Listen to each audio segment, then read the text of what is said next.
ರಾಜ್ಯಾದ್ಯಂತ ವರುಣ ಸಿಕ್ಕಾಪಟ್ಟೆ ಅವಾಂತರಗಳನ್ನ ಸೃಷ್ಟಿ ಮಾಡ್ತಾ ಇದ್ದಾನೆ. ಅದ್ರ ಜೊತೆ ಇವತ್ತು ಅಂಕೋಲಾದಲ್ಲಿ ಗುಡ್ಡ ಕುಸಿದು ಭಾರಿ ಅನಾಹುತ ಸಂಭವಿಸಿದೆ. ಗಂಗಾವಳಿ ನದಿ ಪಾಲಾಗಿದೆ. ಪೆಟ್ರೋಲ್ ಟ್ಯಾಂಕರ್ ಒಂದು ಗುಡ್ಡ ಕುಸಿತದಿಂದಾಗಿ ನದಿ ಪಾಲಾಗಿರ್ತಕ್ಕಂಥದ್ದು, ನದಿಗೆ ಬಿದ್ದಿರ್ತಕ್ಕಂಥ ದುರ್ಘಟನೆ. ಅವಘಡದಲ್ಲಿ 5 ನಾಪತ್ತೆಯಾಗಿರೋ ಅನುಮಾನ ವ್ಯಕ್ತವಾಗಿದೆ. ಉತ್ತರ ಕನ್ನಡದ ಅಂಕೋಲಾ ತಾಲೂಕಿನ ಶಿರೂರು ಬಳಿ ಗಂಗಾವಳಿ ನದಿಯಲ್ಲಿ ಟ್ಯಾಂಕರ್ ತೇಲ್ಕೊಂಡು ಹೋಗ್ಬಿಟ್ಟಿದೆ. ಅಷ್ಟರ ಮಟ್ಟಿಗೆ ಅನಾಹುತ ಸಂಭವಿಸಿದೆ.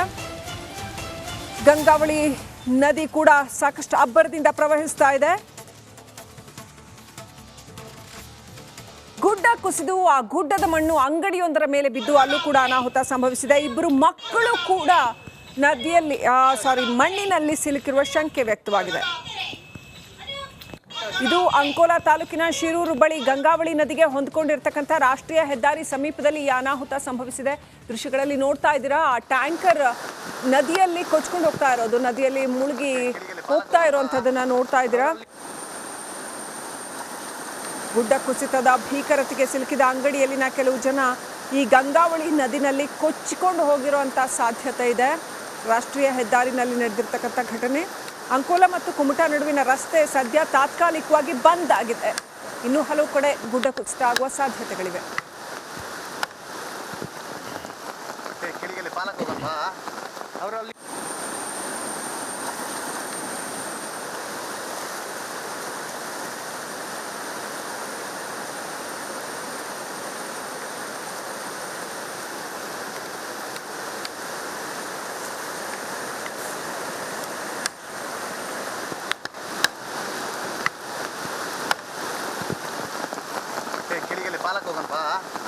ನೋಡ್ತಾ ಇದ್ದೀವಿ ದೃಶ್ಯಗಳಲ್ಲಿ, ಗಂಗಾವಳಿ ನದಿ ಅದು ಎಷ್ಟು ಅಬ್ಬರದಿಂದ ತುಂಬಿ ಹರಿತಾ ಇದೆ ಅನ್ನೋದನ್ನ, ಎಷ್ಟು ವಿಸ್ತಾರವಾಗಿ ಹರಿತಾ ಇದೆ. ಸಿಕ್ಕಾಪಟ್ಟೆ ನೀರು ಬಂದು ಪ್ರವಾಹದೋಪಾದಿಯಲ್ಲಿ ಹರಿತಾ ಇದೆ.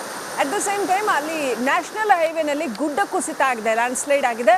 ಅದರಿಂದಾಗಿ ಪೆಟ್ರೋಲ್ ಟ್ಯಾಂಕರ್ ರಸ್ತೆ ಮೇಲೆ ಹೋಗ್ತಾ ಇದ್ದದ್ದು ಸೀದಾ ನದಿಗೆ ಹೋಗಿ ಬಿದ್ದು ಅಲ್ಲಿಂದ ತೇಲ್ಕೊಂಡು ಮುಂದೆ ಹೋಗ್ತಾ ಇದೆ. 5 ಜನ ಈ ಅವಘಡದಲ್ಲಿ ನಾಪತ್ತೆಯಾಗಿದ್ದಾರೆ. ಇನ್ನು ಗುಡ್ಡ ಕುಸಿತ ಆದಂಥ ಸ್ಥಳದಲ್ಲಿ 2 ಮಕ್ಕಳು ಕೂಡ ಮಣ್ಣಿನಡಿಯಲ್ಲಿ ಸಿಕ್ಕಾಕೊಂಡಿದ್ದಾರೆ ಅಂತ ಹೇಳಲಾಗ್ತಾ ಇದೆ.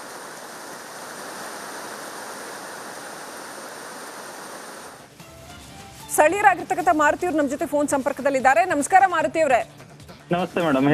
ಈ ಘಟನೆನ ನೀವು ನೋಡಿದ್ರ, ಈಗ ಅಲ್ಲಿ ರಕ್ಷಣಾ ಕಾರ್ಯ ಏನಾದ್ರೂ ನಡೀತಿದ್ಯಾ? ಏನಿದೆ ಪರಿಸ್ಥಿತಿ? ಬೆಳಿಗ್ಗೆ ಈಗ 1 ತಾಸು ಮೊದಲುಗಡೆ ಗುಡ್ಡ ಕುಸಿತ ಹಾಕೊಂಡು ರಸ್ತೆ ಪಕ್ಕದಲ್ಲಿರುವಂತ ಒಂದು ಟೀ ಸ್ಟಾಲ್, ಹಾಗೆ ಅದರ ಪಕ್ಕದಲ್ಲಿ ಹೋಗ್ತಾ ಇರುವಂತ ಟ್ಯಾಂಕರ್ ಕೊಚ್ಕೊಂಡು ಹೋಗಿದೆ. ಟ್ಯಾಂಕರ್ ಗಂಗಾವಳಿ ನದಿಯಲ್ಲಿ ತೇಲ್ಕೊಂಡು ಹೋಗ್ತಾ ಇದೆ, ಗ್ಯಾಸ್ ಟ್ಯಾಂಕರ್. ಜೊತೆಗೆ ಈ ಟೀ ಸ್ಟಾಲ್ ಅಲ್ಲಿರುವಂತ 5 ಜನ ನದಿಯಲ್ಲಿ ಆ ಗುಡ್ಡ ಕುಸಿತದ ಸಂದರ್ಭದಲ್ಲಿ ಒಳಗಡೆ ಸಿಕ್ಕಾಕೊಂಡಿದ್ದಾರೆ ಅನ್ನುವಂತ ಮಾಹಿತಿ ಇದೆ. ಆದ್ರೆ ಅವ್ರ ಬಗ್ಗೆ ಇನ್ನೂ ಏನೋ ಗೊತ್ತಾಗಿಲ್ಲ. ನದಿಯಲ್ಲಿ ಹೋಗಿರ್ಬೋದಾ ಅಥವಾ ಮಣ್ಣಿನಡಿಯಲ್ಲಿ ಸಿಲುಕಿರ್ಬೋದಾ ಅಂತ ಹೇಳಿ ಏನೋ ಮಾಹಿತಿ ಸಿಗ್ತಾ ಇಲ್ಲ. ಯಾಕಂದ್ರೆ ರಕ್ಷಣಾ ಕಾರ್ಯ ಇನ್ನೂ ಆರಂಭ ಆಗಿಲ್ಲ, ಮಳೆ ಜೋರಾಗಿರೋದ್ರಿಂದ. ಇನ್ನೂ ಹೆಚ್ಚಿನ ಗುಡ್ಡ ಕುಸಿತ ಸಂಭವಿಸುವ ಸಾಧ್ಯತೆ ಇರೋದ್ರಿಂದ ನಿಧಾನ ಆಗ್ತಿದೆ, ಅಂದ್ರೆ ರಕ್ಷಣಾ ಕಾರ್ಯ ನಿಧಾನ ಆಗ್ತಾ ಇದೆ. ಮಣ್ಣಡಿಲಿ 2 ಮಕ್ಕಳು ಸಿಕ್ಕಾಕೊಂಡಿದ್ದಾರೆ ಅಂತ ಅಪ್ಡೇಟ್ ಬರ್ತಾ ಇತ್ತು, ಹೌದಾ? ಅಲ್ಲೇನಾದ್ರೂ? ಹೌದು, ಒಂದೇ ಕುಟುಂಬದವರು. ಅವರು ರಸ್ತೆ ಪಕ್ಕದಲ್ಲಿ ಟೀ ಸ್ಟಾಲ್ ಇಟ್ಕೊಂಡು ಜೀವನ ಮಾಡ್ತಾ ಇದ್ರು. ಅಂತ ಸಂದರ್ಭದಲ್ಲಿ ಅವರು ತಂದೆ ತಾಯಿಗಳ ಜೊತೆ ಇದ್ದಂತವ್ರು ಅವರು ಸಿಲುಕೊಂಡಿದ್ದಾರೆ. ಒಬ್ರು 5 ವರ್ಷದವರು, ಇನ್ನೊಬ್ರು 11 ವರ್ಷದ 2 ಮಕ್ಕಳು ಸಿಕ್ಕಾಕೊಂಡಿದ್ದಾರೆ ಅನ್ನುವಂತ ಮಾಹಿತಿ ಇದೆ ಸದ್ಯ. ಅತ್ಯಂತ ದುರದೃಷ್ಟಕರ. ಧನ್ಯವಾದಗಳು ಮಾರುತಿ ಅವರೇ, ರಿಪಬ್ಲಿಕ್ ಕನ್ನಡದೊಂದಿಗೆ ಮಾತನಾಡಿದ್ದಕ್ಕೆ. ಗುಡ್ಡ ಕುಸಿತು ಅವಘಡ ಸಂಭವಿಸಿರ್ತಕ್ಕಂಥ ಘಟನೆ. 2 ಮಕ್ಕಳು ಸೇರಿದಂತೆ ಒಂದು ಕುಟುಂಬ ಆ ಮಣ್ಣಿನಡಿಯಲ್ಲಿ ಸಿಲುಕಿರುವ ಶಂಕೆ ವ್ಯಕ್ತ ಆಗಿದೆ. ಇನ್ನೂ ಕೂಡ ಸ್ಥಳಕ್ಕೆ ರಕ್ಷಣಾ ಕಾರ್ಯಾಚರಣೆಯ ತಂಡ ತಲುಪಿಲ್ಲ. ನಿಜಕ್ಕೂ ಅತ್ಯಂತ ಖೇದಕರ, ಇದು ದುರದೃಷ್ಟಕರ ಘಟನೆ ಅಂತಾನೆ ಹೇಳಬೇಕು. ಅಂಕೋಲಾ ತಾಲೂಕಿನ ಶಿರೂರು ಬಳಿ ಇರುವ ಗಂಗಾವಳಿ ನದಿಗೆ ಹೊಂದಿಕೊಂಡಿರುವಂತಹ ರಾಷ್ಟ್ರೀಯ ಹೆದ್ದಾರಿ ಸಮೀಪದಲ್ಲಿ ಈ ಘಟನೆ ನಡೆದಿದೆ. ಒಂದು ಪೆಟ್ರೋಲ್ ಟ್ಯಾಂಕರ್ ಈ ಗುಡ್ಡ ಕುಸಿತದ ರಭಸಕ್ಕೆ ಸಿಲುಕಿ ನದಿ ಪಾಲಾಗಿ ತೇಲ್ಕೊಂಡು ಹೋಗ್ತಾ ಇದೆ. ಮತ್ತೊಂದು ಕಡೆ ಒಂದು ಚಿಕ್ಕ ಕುಟುಂಬ ಕೂಡ ಈ ಕುಸಿದಿರುವಂತಹ ಮಣ್ಣಿನಡಿ ಸಿಕ್ಕಾಕೊಂಡಿದೆ ಅಂತ ಹೇಳಲಾಗ್ತಾ ಇದೆ. 2 ಮಕ್ಕಳು ಕೂಡ ಸಿಕ್ಕಾಕೊಂಡಿದ್ದಾರೆ ಅಂತ ಹೇಳಲಾಗ್ತಾ ಇದೆ. ಆದಷ್ಟು ಬೇಗ ರಕ್ಷಣಾ ತಂಡ ಅಲ್ಲಿ ತಲುಪಿ ಅವ್ರನ್ನ ಬದುಕಿಸುವಂತ, ಅಟ್ಲೀಸ್ಟ್ ಬಚಾವ್ ಮಾಡುವಂತ ಕೆಲಸ ಆಗ್ಬೇಕಾಗಿದೆ ಅಂತ ಅನ್ಸುತ್ತೆ.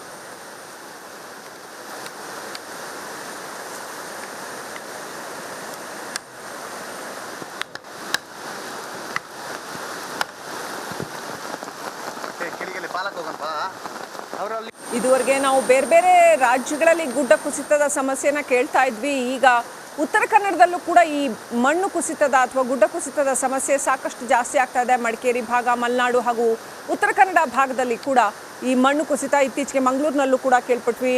ಮಣ್ಣು ಕುಸಿದು ಪ್ರಾಣ ಹಾನಿ ಆಗುವಂಥದ್ದು, ಜೀವ ಹಾನಿ ಆಗುವಂಥದ್ದು ಸಾಕಷ್ಟು ನಡೀತಾ ಇದೆ ಅಂತ. ಈಗ ಕಾರವಾರದ ಹತ್ರ, ಶಿರೂರ್ ಹತ್ರ ಈ ಒಂದು ದುರ್ಘಟನೆ ನಡೆದಿದೆ.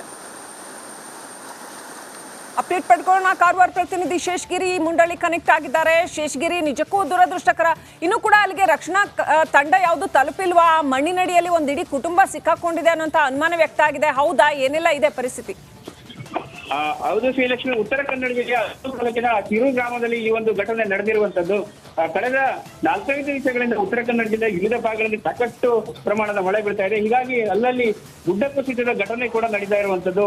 ಅಂಕೋಲದ ರಾಷ್ಟ್ರೀಯ ಹೆದ್ದಾರಿ 66ರ ಗಂಗಾವಳಿ ನದಿಯ ಪಕ್ಕದಲ್ಲಿರುವಂತಹ ಗುಡ್ಡ ಕೆಳಕ್ಕೆ ಜಾರಿ ಬಂದಿರುವಂತಹ, ಅಲ್ಲಿ ಹತ್ತಿರದಲ್ಲಿರುವಂತಹ ಅಂಗಡಿ ಮತ್ತು ಮನೆ, ಅಂದ್ರೆ ಒಟ್ಟಾಗಿ ಒಂದು ಕುಟುಂಬದವರು ಕೂಡ ಮಣ್ಣಿನಡಿ ಸಿಲುಕಿದ್ದಾರೆ ಎಂಬ ಒಂದು ಮಾಹಿತಿ ಲಭ್ಯವಾಗಿರುವಂತದ್ದು. ಅದಲ್ಲದೆ ಕೂಡ ಕೆಲವೊಂದು ವಾಹನಗಳು ಕೂಡ ಅಲ್ಲೇ ಪಾರ್ಕಿಂಗ್ ಮಾಡ್ತಾ ಇದ್ವು. ಆ ವಾಹನಗಳು ಕೂಡ ಗುಡ್ಡದ ಮಣ್ಣಿನಡಿ ಸಿಲುಕಿ ನದಿಗೆ ಬಿದ್ದಿದೆ ಎಂಬ ಒಂದು ಮಾಹಿತಿ ಕೂಡ ಲಭ್ಯವಾಗಿದೆ. ಯಾಕಂತಂದ್ರೆ ಈಗಾಗಲೇ ಉತ್ತರ ಕನ್ನಡ ಜಿಲ್ಲೆ ರಾಷ್ಟ್ರೀಯ ಹೆದ್ದಾರಿ 66ರ ಅರ್ಗ ಬಳಿ ಕೂಡ ಹೈವೇ ಅಂದ್ರೆ ನೀರು ತುಂಬಿ ವಾಹನ ಸವಾರರು ಪರದಾಟ ಅನುಭವಿಸಿದೆ. ಯಾವುದೇ ವೆಹಿಕಲ್ಗಳ ಮೂವ್ಮೆಂಟ್ ಕೂಡ ಆಗ್ತಾ ಇಲ್ಲ. ಹೀಗಾಗಿ ಹೆದ್ದಾರಿಯಲ್ಲಿ ಜನ ಕೂಡ ತೊಂದರೆ ಅನುಭವಿಸಿದ್ದಾರೆ. ವಾಹನ ಸವಾರರು, ಪ್ರಯಾಣಿಕರು ಎಲ್ಲರೂ ಕೂಡ ತೊಂದರೆ ಅನುಭವಿಸಿದ್ದಾರೆ.